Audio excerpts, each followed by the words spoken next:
করার জন্য আমি আহ্বান জানাবো রুমিন ফারহানা, মহিলা আসন 50। মাননীয় সদস্য, আপনার সময় 10 মিনিট। অনুগ্রহপূর্বক 10 মিনিটের মধ্যে আপনার বক্তব্য সীমাবদ্ধ রাখবেন। মাননীয় স্পিকার, আপনাকে ধন্যবাদ। আমি আমার আলোচনার শুরুতে প্রথমেই গভীর শ্রদ্ধার সঙ্গে স্মরণ করছি মহান মুক্তিযুদ্ধের ঘোষক, বীর মুক্তিযোদ্ধা বীর উত্তম, যার হাত ধরে বহুদলীয় গণতন্ত্র বাংলাদেশে এসছে, বাংলাদেশের মানুষের বাক স্বাধীনতা, বাংলাদেশের জুডিশিয়ারি স্বাধীনতা যার হাত ধরে। মাননীয় সদস্য, প্লিজ আমি একটু আপনাকে ইন্টারফেয়ার করতে চাই। বাংলাদেশের আমাকে বলতে দেন না, please allow me to speak. আপনি বলবেন, দরকার হলে আপনি অবশ্যই বলবেন। আমি আপনাকে বিনয়ের সঙ্গে অনুরোধ করব যে আপনি এমন কোনো কথা বলবেন না যেটাতে অপরপক্ষ উত্তেজিত হবে এবং সংসদ পরিচালনার ব্যত্যয় ঘটবে। আমি চাই এই সংসদটা প্রাণবন্ত হোক। আমি চাই এই সংসদটা প্রাণবন্ত হোক। স্পিকার, আমরা সংসদে আসার সময় আমাদেরকে বলা হয়েছিল যে আমরা আমাদের কথা বলতে পারবো, সংসদ সদস্যরা ধৈর্য সহকারে সেটা শুনবেন। সংসদ নেতা সে কথা বলেছিলেন। আমার প্রথম দিনের বক্তব্য 2 মিনিট, আমি 1 মিনিটও শান্তিতে কথা বলতে পারি নাই মাননীয় স্পিকার। একই ঘটনা আজকে ঘটছে। যদি তাই হয়ে থাকে মাননীয় স্পিকার, কোন গণতন্ত্রের কথা আমরা বলি, কোন বাক স্বাধীনতার কথা আমরা বলি, কোন সংসদের কথা আমরা বলি মাননীয় স্পিকার? এইভাবে তো একটা সংসদ চলতে পারে না। আমি আমার দলের কথা বলবো, তারা তাদের দলের কথা বলবে, কিন্তু আমি উঠে দাঁড়ানোর সঙ্গে সঙ্গেই পুরো সংসদ যদি উত্তেজিত হয়ে যায়, 300 সদস্য যদি মাননীয় সদস্য, আপনি কিন্তু সাপ্লিমেন্টারি বাজেটের উপরে বক্তৃতা দিতে দাঁড়িয়েছেন। আমি গভীরভাবে please confine yourself within the rules of procedure. বিএনপির প্রতিষ্ঠাতা please confine yourself within the rules of procedure. আজকের অর্থনৈতিক মুক্তি, সাপ্লিমেন্টারি বাজেটের বাইরে কোনো কথা দয়া করে বলবেন না।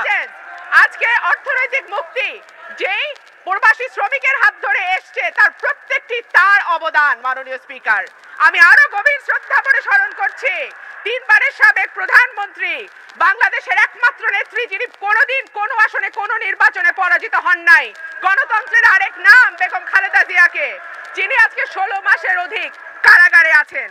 মাননীয় স্পিকার, সংসদে আজকে সম্পূরক বাজেটের উপরে যে আলোচনা করবার কথা, সেই ব্যাপারে আমি শুরুতেই বলতে চাই, একটা সরকারের সক্ষমতা ক্রমশই বাড়ার কথা, কিন্তু আমরা লক্ষ্য করছি যে সরকারের সক্ষমতা ধীরে ধীরে কমে আসছে। 2010-11 থেকে শুরু করে যদি আজকে পর্যন্ত আমরা লক্ষ্য করি, বাজেটের মাত্র 76% আমরা বাস্তবায়ন করতে পারি। যে রাজস্ব আদায়ের বিশাল লক্ষ্যমাত্রা ধরা হয় মাননীয় স্পিকার, সেই রাজস্ব আমরা কখনোই আদায় করতে পারি না। এবং শেষ পর্যন্ত যে উন্নয়ন খাতের যে কথাটি এডিপি, সেই এডিপি দেখা যায় যে প্রথম 9 মাসে যেটুকু কাজ হয়, পরের 3 মাসে দেখা যায় তার কয়েক গুণ বেশি, অর্থাৎ বাজেট বাস্তবায়নের ক্ষেত্রে একটা বিরাট ঘাটতি আমরা লক্ষ্য করি। এইবার বাজেটের সম্পূরক বাজেটের আলাপে এসছে যে বিভিন্ন মন্ত্রণালয় থেকে বাজেট বরাদ্দের ব্যাপারে কথা বলা হয়েছে। তার একটি হচ্ছে নির্বাচন কমিশন মাননীয় স্পিকার। এই নির্বাচন কমিশন কি ধরনের নির্বাচন করেছে বাংলাদেশে, সেটা একাদশ জাতীয় সংসদ নির্বাচন থেকে শুরু করে যতগুলো স্থানীয় নির্বাচন হয়েছে তার প্রত্যেকটিতে স্পষ্ট হয়ে গেছে। মাননীয় স্পিকার, আমার একটি কথায় সারা সংসদ উত্তপ্ত হয়েছে।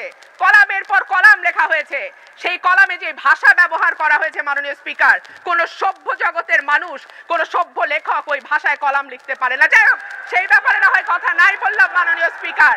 তারপরে আমি বলি যে কি ধরনের নির্বাচন হয়েছে সেইটা এখানে যে সদস্যরা আছেন তারা আল্লাহকে হাজির নাজির জেনে বলুন যে সংবিধানের 65(2) ধারায় যেটা বলা হয়েছে, জনগণের প্রত্যক্ষ ভোটে নির্বাচিত হইতে হইবে। তারা কয়জন জনগণের প্রত্যক্ষ ভোটে নির্বাচিত হইয়াছেন? আল্লাহকে হাজির নাজির জেনে তারা নিজের বিবেককে প্রশ্ন করুন। যদি বিবেক থেকে থাকে, আপনারা নিজের উত্তর নিজেই পেয়ে যাবেন। কি ধরনের নির্বাচনের মধ্যে দিয়ে আজকে এই সংসদে এসছেন? বারবার কথা দেয়া হয়েছিল যে আমাদেরকে সংসদে কথা বলতে দেয়া হবে, সেই কারণে এই সংসদ নির্বাচিত নয় জেনেও মাননীয় স্পিকার আমরা সংসদে যোগ দিয়েছি। কারণ আমাদের যে সীমিত স্পেস, কারণ আমাদের মিটিং করতে দেয়া হয় না, জনসমাবেশ করতে দেয়া হয় না, অনুমতির বেড়া জালে আমাদেরকে বারবার আটকে ফেলা হয়।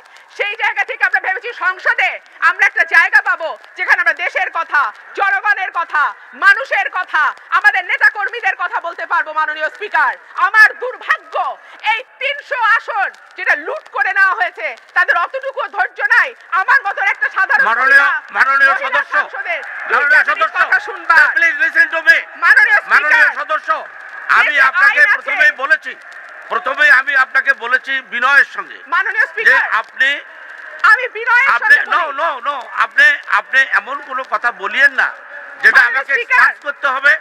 I don't want to expanse, কিন্তু আমাকে যেটা এক্সপান্স করতে হবে এই কথাটা দয়া করে বলবেন না। সেটা আপনার এখতিয়ার মাননীয় স্পিকার, আপনি বসেন প্লিজ সিট ডাউন। মাননীয় স্পিকার এটা আপনার এখতিয়ার, এখানে আমার কিছু করবার নেই। দেশে আইন আছে, দেশে আদালত আছে, কিন্তু শুধু দেশে আইনের শাসন নাই মাননীয় স্পিকার। শাসন আছে, আইন আছে, আইনের শাসন নাই। যে কারণে মানবাধিকার সংস্থাগুলো বলছে যে গত 1 বছরে বিচার বহির্ভূত হত্যা হয়েছে মাননীয় স্পিকার 450টি।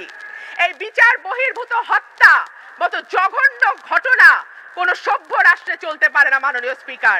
মানবাধিকার সংস্থা আইন ও সালিশ কেন্দ্রের রিপোর্ট মতে গত 1 দশকে গুম হয়েছে 600-র উপরে মানুষ।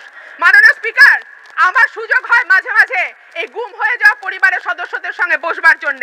তারা মাননীয় স্পিকার এখন শুধু লাশ চায়, একটু কবর যেতে দিতে পারে, যেন মহান রাব্বুল আলামিনের দরবারে তাদের জন্য দোয়া করতে পারে, শুধুমাত্র সেইটুকু সুযোগ তারা চায়।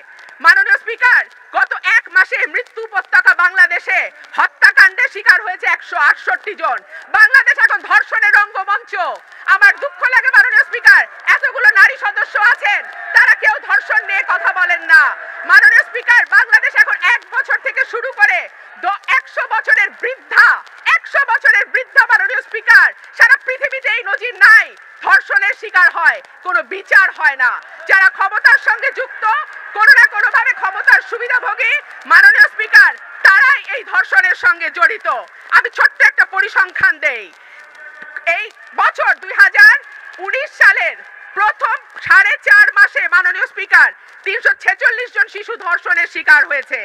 এই সময় 1490 জন শিশু বিভিন্ন ধরনের নির্যাতন এবং সহিংসতার শিকার হয়েছে। এর মধ্যে 470 জন শিশু যৌন নির্যাতনের শিকার হয়েছে। মাননীয় স্পিকার, অর্থনৈতিক খাত এখন হুমকির মুখে। ব্যাংক কোম্পানি আইন পরিবর্তন করে এক একটা ব্যাংক মাননীয় স্পিকার তুলে দেওয়া হয়েছে এক একটা ব্যক্তির হাতে মাননীয় স্পিকার। আগে এক পরিবারে 2 জন সদস্য পরিচালক হতে পারতেন, এখন এক পরিবারে 4 জন সদস্য পরিচালক হন। একাধিক্রমে তারা 9 বছর ধরে ব্যাংক শাসন করেন, তারপরে আর ব্যাংকে কি থাকে মাননীয় স্পিকার? মাননীয় স্পিকার, 2009-10 সালে যখন আওয়ামী লীগ সরকার গঠন করে তখন ব্যাংকে মন্দরিনের পরিমাণ ছিল মাত্র 22,000 কোটি টাকা। সেই মন্দরির আজকে বেড়ে দাঁড়িয়েছে 1,10,000 কোটি টাকা।